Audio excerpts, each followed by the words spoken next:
आइए साथ मिलकर योग की एक वैज्ञानिक खोज का प्रारंभ करें, जहां आप वैज्ञानिक हैं और प्रयोगशाला है आपका हृदय, और आप ही हैं परिणाम।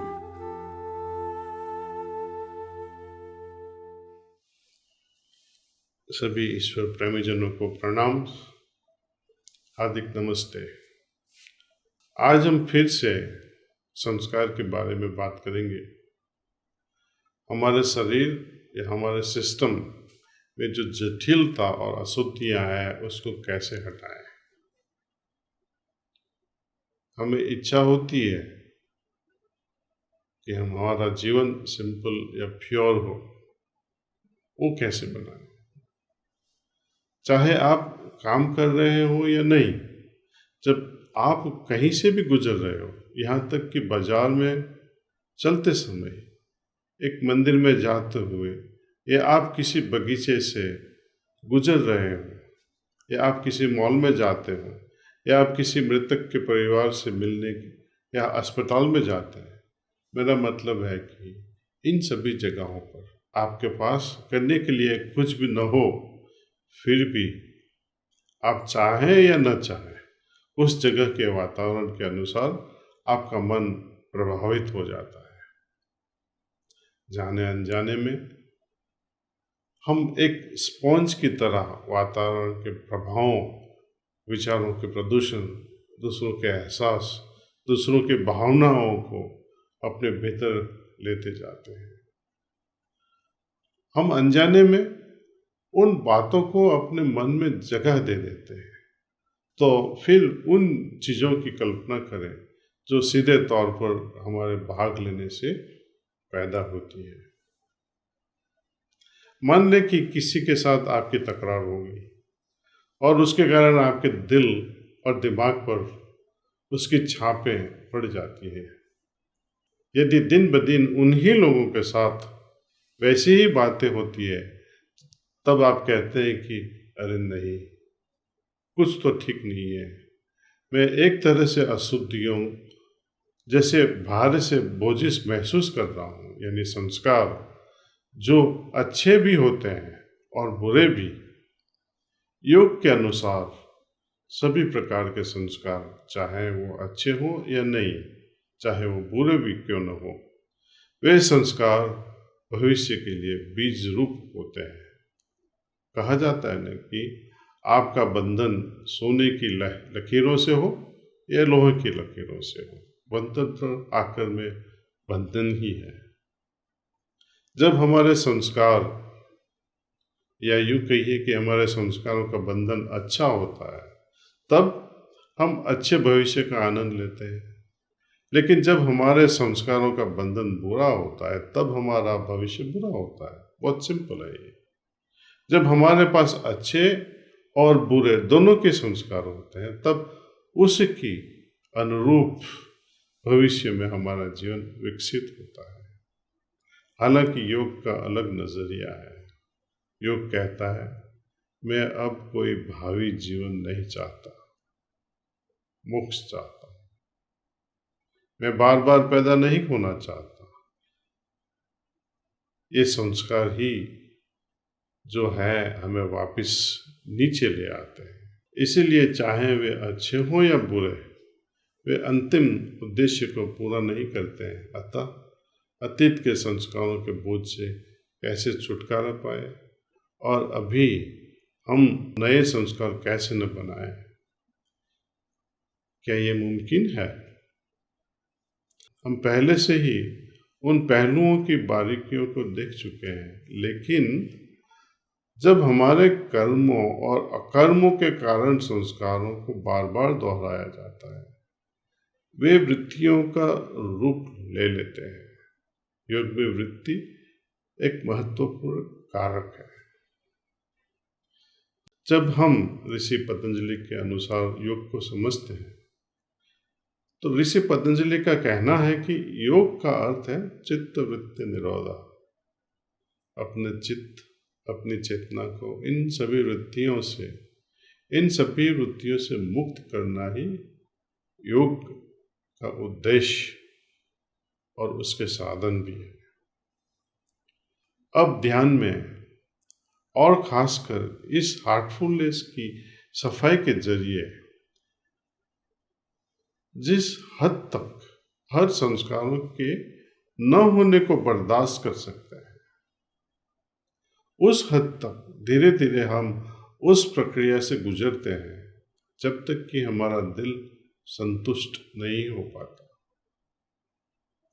ऑफिस से आने के बाद हर रोज शाम को एटलीस्ट 20 मिनट के लिए शांति से यह विचार, यह संकल्प लेकर बैठ जाए कि सारी जटिलताएं या अशुद्धियां मेरे शरीर के पीछे से बाहर जा रही है, और जैसे ही हम पाते हैं कि संस्कारों का बोझ कम हो रहा है, आप खुद को इतना शुद्ध एवं इतना सरल महसूस करेंगे कि सफाई की इस प्रक्रिया के अंत में आप इस हल्केपन का आनंद लेंगे। हाँ, जरूरी यह है कि ये संकल्प और इच्छा शक्ति का सदुपयोग करने के लिए आपको एटलीस्ट 3 सिटिंग जो कहते हैं हार्टफुलनेस में, जिसको हम इनिशिएशन या दीक्षा कहते हैं, वो जरूर लेना पड़ेगा। उसके बिना वो संकल्प शक्ति या इच्छा शक्ति ये प्रक्रिया को एक्टिवेट नहीं कर पाएगी। आप हार्टफुलनेस में कि किसी ट्रेनर से अनुरोध कर सकते हैं ताकि वे आपको व्यक्तिगत रूप से ध्यान का सेशन दे। इन संस्कारों से कैसे बाहर आ सकते हैं, इसलिए वे व्यक्तिगत प्रशिक्षण दे सकते हैं। जैसी जैसी अपनी वृत्ति होती है, ऐसा ही आदमी अपना प्रवृत्ति में बिजी रहता है, कार्यवत रहता है, और जैसे जैसे प्रवृत्ति होती है वैसे वैसे उनकी अंदर से प्रकृति बदलती जाती है। तो वृत्तियों के आधार पर जब प्रवृत्तियां होती है और प्रवृत्तियों के आधार से हम जब हमारी प्रकृति बदलते जाते हैं, तो ये प्रकृतियों के बदल के साथ, उसके बदलाव के साथ हम अपना प्रारब्ध कहें या अपनी डेस्टिनी कहें, वो बदलती जाती है। तो हम देख सकते हैं यहाँ की वृत्ति, प्रवृत्ति, प्रकृति या प्रारब्ध, ये सब आपस में जुड़े हुए हैं। तो यदि हम इन वृत्तियों को कुशलतापूर्वक हटा दें तो क्या होता है? जब वृत्तियां ही नहीं रही तो इसका निरोध क्या करना या अवरोध क्या करना? तो automatically in the absence of this वृत्तिज, द एब्सेंस ऑफ संस्कारास, ऑटोमेटिकली ये योग की अंतिम हालत पर पहुंच जाते हैं। तो यदि हम इन वृत्तियों को हटा दें तो क्या होता है? तब आपका स्वभाव बदल जाएगा और स्वभाव के बदलाव के अनुसार आप जीवन में आगे जाकर उचित प्रारब्ध को बुनेंगे। तो इस संस्कार को समझने का अन्य तरीका है कंडीशनिंग, यानी अनुकूलन। गर्भधारण से ही हम खुद को किस तरह ढालते हैं, बाद में घुटनों पर चलने वाले शिशु के रूप में, किशोर या युवक के रूप में बढ़ते हुए हम दादा दादी की शिक्षा, माता पिता की शिक्षा, शिक्षकों की शिक्षा, समाज की शिक्षा, यह सब कुछ हमें प्रभावित करता है। तब हम आश्चर्य करते हैं कि वास्तव में मैं कौन हूँ। यदि मेरी मान्यता, मेरी विचारधारा, मेरी श्रद्धा दूसरों की सोच से नियंत्रित है, तो इस पूरी प्रक्रिया में मैं कौन हूँ? इसलिए मुझे इस कंडीशनिंग को दूर करना होगा और अपने वास्तविक स्व पर आना होगा, और यह सिर्फ दैनिक सफाई के माध्यम से ही हो सकता है। और एक दिन हम समझ जाते हैं कि हाँ, दिन ब दिन खुद को इस कंडीशनिंग से बाहर निकालता हुआ और बिल्कुल ही निष्पक्ष बनते रहे हुए, इस निष्पक्षता में ही, संयम की इस अवस्था में ही हम शांति प्राप्त करते हैं और शांति के अपने परिणाम होते हैं, जिनका मैं चाहूँगा कि आप सभी दिल से अनुभव करें। आइए तो अब ध्यान करते हैं। अपना ध्यान हल्के से अपने हृदय की ओर ले आए। कुछ देर के लिए अपना ध्यान वहीं केंद्रित रहने दें। अपने हृदय में बड़े प्रेम और प्रकाश में अपने आप को लीन हो जाने दें।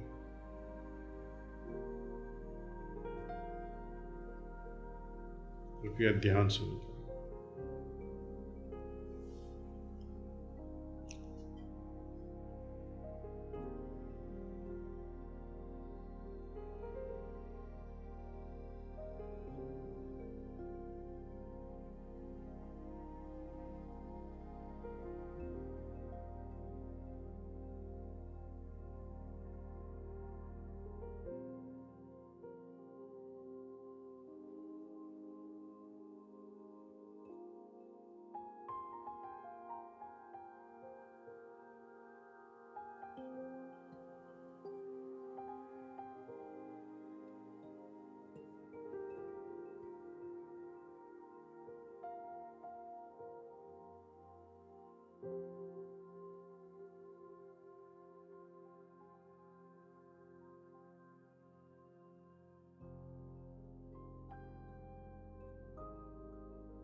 बस कीजिए।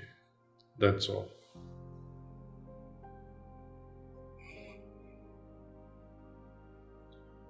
हमारे पास कुछ सवाल आए हैं और मैं उनका जवाब देने की पूरी कोशिश करूंगा। आज का पहला सवाल है जो जयपुर से है, बहन कशिश। ये सवाल बहुत महत्वपूर्ण है। वो पूछती है कि बुरे बर्ताव के साथ कैसे निपटें।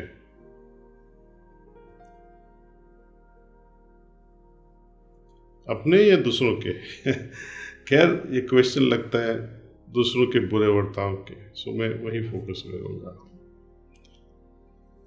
मुश्किल सवाल है। ऐसी बातों को भुलाना मुश्किल होता है। आप दूसरे लोगों को आसानी से माफ कर सकते हैं, लेकिन वे सारी बातें जिन्होंने आपको जकड़ रखा है, जिन्होंने आपको अपनी असली आज़ादी को त्याग देने पर मजबूर किया है, जो आपको कष्ट देती है, कई बार आपको शर्मिंदा महसूस करवाती है, उन्हें भुलाना मुश्किल होता है। इसलिए मुझे लगता है कि हमें अपना दिल बड़ा करना होगा। इन सभी बातों को भुला दे, कैसे हो सकता है? माफ तो कर सकते हैं। कितने समय तक आप इस जहर को अपने दिल में रखना चाहोगी? यदि आपको इस इंसान से जीवन भर में दोबारा मिलने का मौका कभी न मिले तो अभी खुश रहें, लेकिन ऐसा करने से भी परेशानी का हल नहीं मिलेगा, क्योंकि इसके जख्म की छाप आपके दिल पर है। चाहे आप कहीं भी जाएं, वो बनी रहेगी। क्या आप हमेशा के लिए लोगों को यह दर्शाना चाहोगे कि आपके साथ कैसा बर्ताव होता आया है? यह बिल्कुल ठीक नहीं है। इसलिए प्रिय सिस्टर कशिश, ईश्वर से प्रार्थना करो, उनकी मदद के लिए पुकार करके उनसे कहो, देखिए यह मेरे प्रयास के बाहर है, मैं इसे नहीं भूल सकती, लेकिन हे ईश्वर, कम से कम उस इंसान को माफ़ करने में मेरी मदद करें, ताकि मैं खुद को इस दुख से उबार सकूं और हमेशा के लिए इस बात को भूल जाऊं। हार्टफुलनेस सफाई इसमें निश्चित रूप से मदद करेगी। इसे आजमा कर देखिए। किसी भी हार्टफुलनेस प्रशिक्षक को फ़ोन करें या व्हाट्सएप से जरिए किसी भी प्रशिक्षक को कॉल करके 1 या 2 सिटिंग ले लीजिए, मेडिटेशन सेशन ले लीजिए, तो आपको अनुभव हो जाएगा कि हाँ, ऐसी छापें जो हमारा पीछा कर रही है वो जल्दी से जल्दी निकल जा रही है। दूसरा सवाल है प्रेम और संबंध पर है। मैं हमेशा से प्रेम में नाकामयाबी पाने की बात से हताश रही हूँ और मैं नहीं जानती कि किसी और से मैं प्रेम की उम्मीद कैसे करूँ। यह सवाल इलाहाबाद से बहन कविता ने पूछा है। ये मुझे लगता है यह बीमारी जैसा है। बीमारी से भी बढ़कर यह एक महामारी बन गया है। इस भावना ने पहले से ही कहीं ज़्यादा आजकल के युवाओं को प्रभावित किया। इसलिए प्रेम में असफलता और खुद को यह कहते हैं कि मैं कभी भी किसी को प्यार नहीं कर पाऊंगी। ऐसा करके आप किसको सजा दे रहे हैं? किसी ने आपको धोखा दिया, ठीक है, लेकिन उसके लिए आप खुद को सजा क्यों देना चाहती हो? अपने हृदय का, अपने दिल का दरवाजा क्यों बंद कर देती हो? वह कोई और था जिसने आपके साथ अच्छा बर्ताव नहीं किया हो और आपको बलि का बकरा बनाकर मैं तुमसे शादी नहीं करूंगा या हमारा रिश्ता खत्म हो गया। लेकिन क्या यह बात आपको रोकती है जब कोई बहुत प्रेम के साथ आपके सामने आता है और आप भी उस इंसान से प्यार करती हो, लेकिन यदि आप खुद को यह याद दिलाएं कि अरे मैंने एक बार धोखा खाया था, मुझे फिर अभी धोखा नहीं खाना है, अभी प्यार नहीं करना है किसी से भी, तब आपके दिल में भरा प्रेम हमेशा के लिए दबा रहता है। जैसे कि एक बहती हुई नदी जो अब नहीं बह रही हो, तब उस नदी का क्या होगा?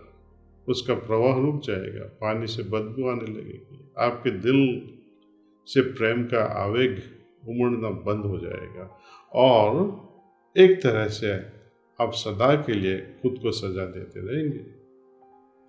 असल में प्रेम कभी असफल नहीं होता। कहीं पर यह समझने में हमारी भूल थी कि वह प्रेम था, लेकिन सच्चे प्रेम में कोई असफलता नहीं होती। दुर्भाग्यवश जब भी कभी हमें यह एहसास होता है कि अरे मैं फला फला इंसान से प्यार करती हूँ और फला फला इंसान मुझे बहुत प्यार करता है, यह हमें अंधा बना देता है। यह बात हमें इस हद तक अंधा बना देती है कि हम अपने माता पिता या उन लोगों के नज़रिए को नहीं समझ पाते हैं जब वे कहते हैं कि यह लड़का या लड़की फ़ायदा उठाने वाले लोगों में से है। लेकिन प्रेम की उस अवस्था में आप अंधे हो जाते हैं, आपकी सारी समझदारी गायब हो जाती है। जो बुरा है वो अच्छा लगने लगता है और जो माता पिता अच्छे हैं वो बुरे लगने लगते हैं। इसीलिए प्रेम में पड़ने से पहले मुझे लगता है कि यदि उस वक्त भी आप होशो हवास में हो तो विचार करें। मैं बता रहा हूँ, ऐसी हालत है, खासकर अपने माता पिता से बहुत ज़्यादा खुल कर रहे हैं, और यदि आपको उनका मार्गदर्शन चाहिए तो उन्हें सब कुछ बताएं। उन्हें पुरानी सोच वाले न समझें। यह न कहें कि वे इसके बारे में नहीं जानते, वो क्या जाने प्रेम के बारे में। उन्होंने जीवन जिया है बहन, वे भी इन सब से गुजरे हैं। अपने अनुभव के आधार पर वे हर तरह की चीज़ों के बारे में बता सकते हैं। उन्होंने भी असफलताएं देखी हैं और सफलताएं भी पाई हैं। वे अनुभवी सलाहकार हैं। उनके मार्गदर्शन का अनुसरण करके आखिरकार ध्यान करें और अपने दिल की बात माने, अपने दिल की आवाज़ को सुने।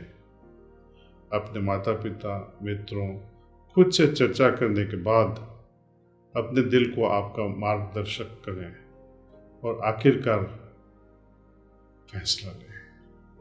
I would like to thank all the participants of Yoga for Unity and Well-Being 100 Days towards the International Day of Yoga 2021. Among these are Swami Swarupananda, head of Chinmaya Mission, and Swamini Vimalananda, director of Chinmaya Mission, Coimbatore. Dr. Pankaj Mittal, the General Secretary of the Association of Indian Universities. मैं आप सभी से फिर अगले रविवार मिलने का इंतज़ार करूँगा।